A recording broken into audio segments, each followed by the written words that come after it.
First time nga pala naming magkakatay ng baboy. Kaya naman, thank you Lord kasi ngayon lang namin mararanasan to. Siya nga pala si Kuya Jobert. Nagkataon pa na marunong pala siya magkatay at mag-ihaw ng baboy.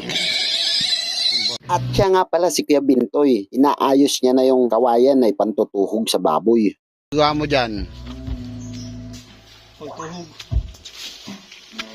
Halika, puntahan na natin. Tapos kang ituhog yan, maya-maya lalagyan ng palaman yan. Eto na nga rin palang binili naming uling. Free delivery pa yan. Oh.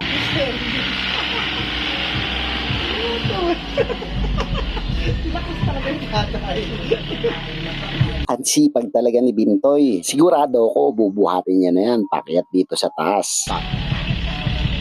Very good yan, Kuya Bintoy, dahil inakyat mo sa taas. Kaso ang problema mo, ibababa rin yan mamaya. Kasi hindi tayo pwede dito mag-ihaw sa taas. Ayan na nga, nilalagyan na ni Kuya Jobert ng palaman. Kung tutusin, medyo bata pa siya at maliit. Kaso yan lang ang nakayanan sa budget. Nakakita ka na rin ba ng baboy na lilitsunin na? Pero tingnan mo, mukhang nang aasar pa siya. Ayan o, nakadila.